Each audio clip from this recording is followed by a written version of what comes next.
Welcome everyone. Good morning. This is Ashley and this is another event vlog. So I am currently at my parents' house and just picked up the new neck wraps. I love this one. This one is my personal one that I had my mom make for me. And then I have plenty more to sell today. Today is my first farmer's market. I have never been to one before. I've heard a lot about them. My hometown has one, so I'm going to go and see how it is and give you all the rundown. I'm going to try to show me setting up, and we're going to do the entire event vlog thing. I'm going to try to take some clips, and then, of course, as the outro, I'm going to give you a rundown on my thoughts about this farmer's market, and if I'll be doing another one or not, if I made a profit or not. Let's get into it. So I'll see y'all there.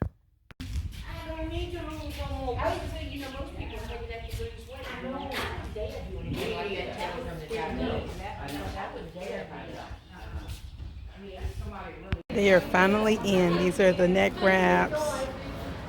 My mom wrapped them so nicely. These are the new patterns. And then this is my ultimate favorite one. And as you see, I am rocking one. So I'm super excited.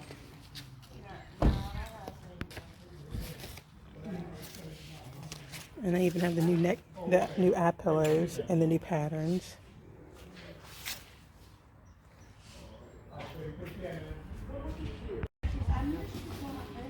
And how I feel like up to this day. Tonight is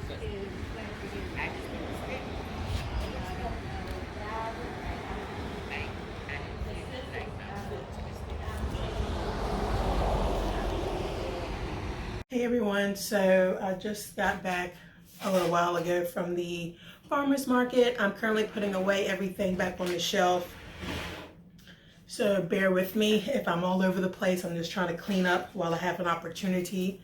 The little one is asleep, so I'm trying to use my time wisely. It's easier to film when she is asleep. It makes the process a little bit smoother. So this was my first farmer's market. It was in my hometown, and it went better than I thought. I watch a lot of YouTubers talk about farmer's markets, and I know my small town is a small town, and so I worried about the turnout. I worried about the ability for them to advertise, even though this is something that's a weekly event. I worried. When I got there was one other person who I knew. She was actually at my first ever vendor event, which is also the launch of All Things Mental Health by Ashley back in September.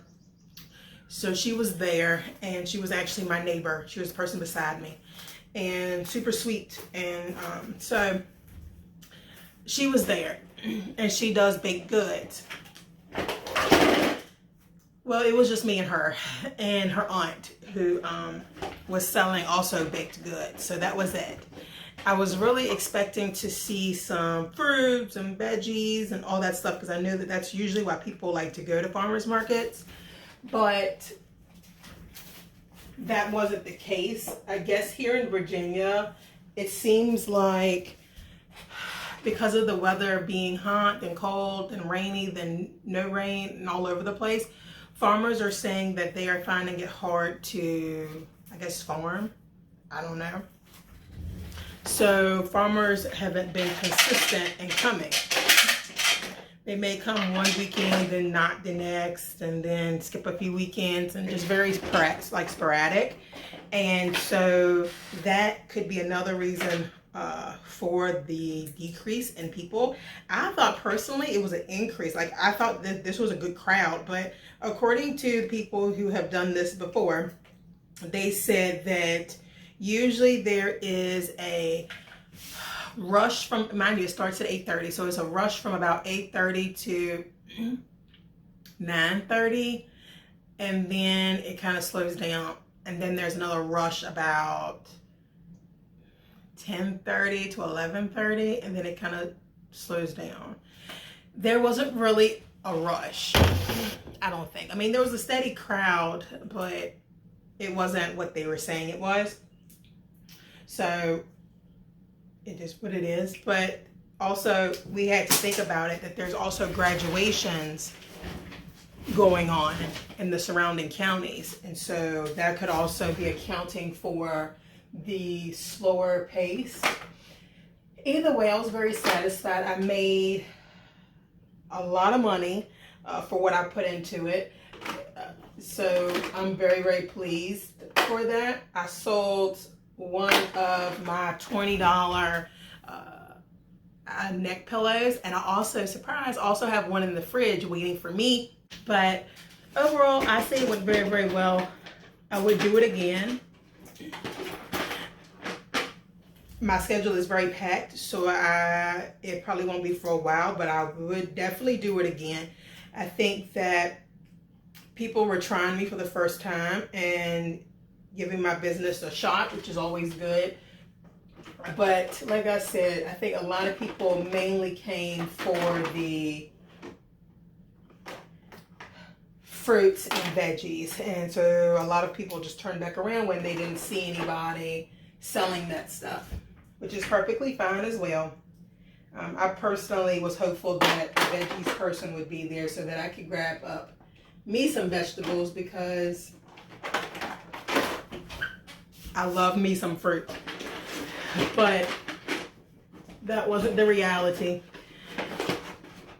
The things that sold the best, off the top of my head, people of course love the pink sea salt anything. I think I sold quite a few of whipped body soap, whipped body butter, and whipped sugar scrub. I think.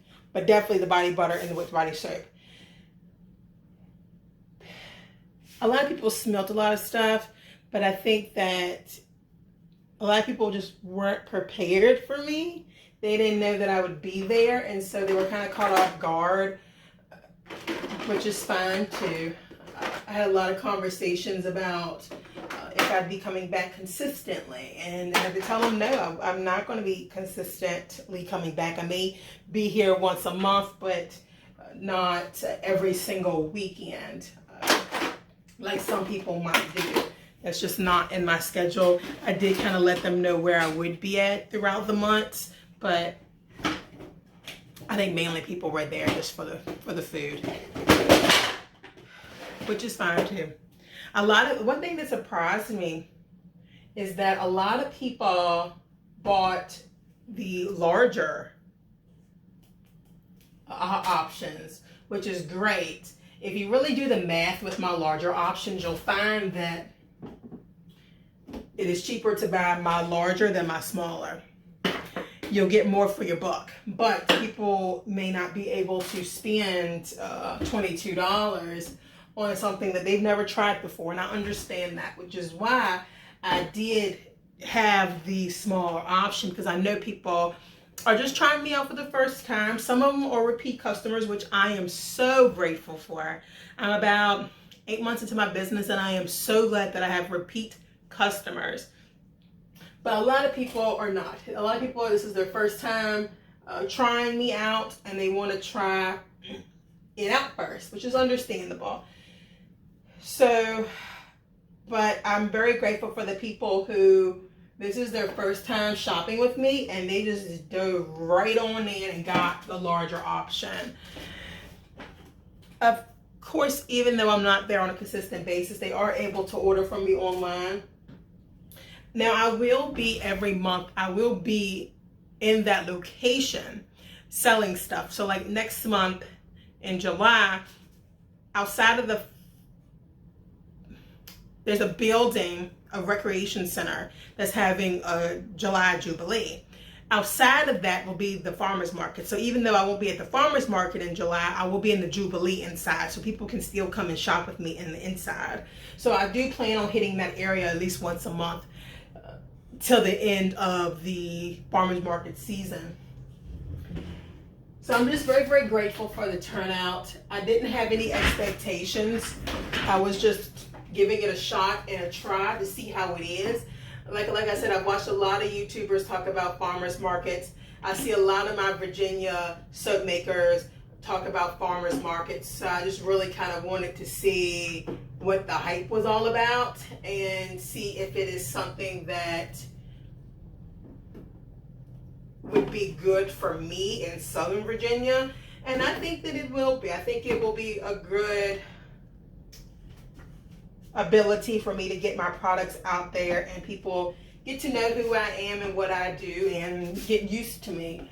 I think a lot of people just don't know I exist, which is fine. And that's why I do what I do. That's why I don't limit my ability to do certain markets. I try to make myself as broad as possible and try to touch a little bit of everywhere in Southern Virginia and be very present on social media. But sometimes that's still not good enough as far as reaching people.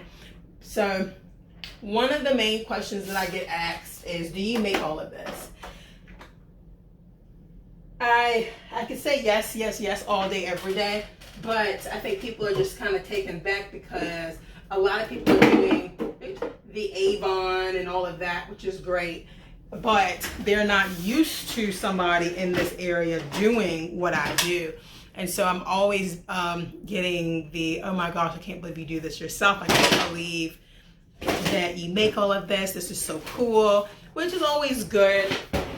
So I find I'm doing a lot of not psychoeducation, but yeah, kind of in the soap world. Psychoeducation in the soap world. One of my customers today asked me if any of my products had shea butter because she liked that. And thankfully, all of our products have shea butter, which is why I had to move my table so that it wasn't directly in the sun, which is fine as well, but that's what I had to do. And me and the coordinator had a long discussion about like what's going to happen when it starts getting hot. Now mind you, it was hot today. It was about 87 degrees. But what are we going to do when it starts getting hot? Because as y'all know, I have a lake event coming up and it's going to get quite warm. So I don't really know what to do with that. I don't know if I'm going to be spending the night there. There's been discussion about me getting a lake house, but then of course I waited too late and so missed that opportunity. So I'm not sure if I'm going to drive back and forth because it is a 2-day event, night event, and then the full day the next day. So I'm not quite sure what I'm going to do. One thing me and some of the other vendors, well, the other vendors today talked about was like, we never know what our customers are going to like. And so a lot of them sold out last weekend. And so they bought double the amount of product. And the crowd wasn't as big as they thought. And so then it was just kind of like, you know, this discussion on like, you never really know what, first of all, what customers are going to like. Because I think for them, what sold out last weekend, they brought double of and brought less of everything else. Well, everybody wanted what they didn't have, of course. So it became like a little frustrating because it's like you can never really gauge. And I told them I completely understand. That's why I bring a little bit of everything. And my business is a little bit easy for me to do that because I pre-make everything and just pray that it sells. But I pre-make everything. And so if I run out, of course I can make more. But I try to make what runs out so that I'm not overly having one like specific scent or anything like that. And we just had like this big discussion, which is great. It's always great to be able to mingle and talk with other small business owners because they understand what you're going through. You understand what they're going through. And you have the ability to relate, which is always good in the small business world. So I'm going to stop chatting and I am going to see you this evening on a walk. See ya.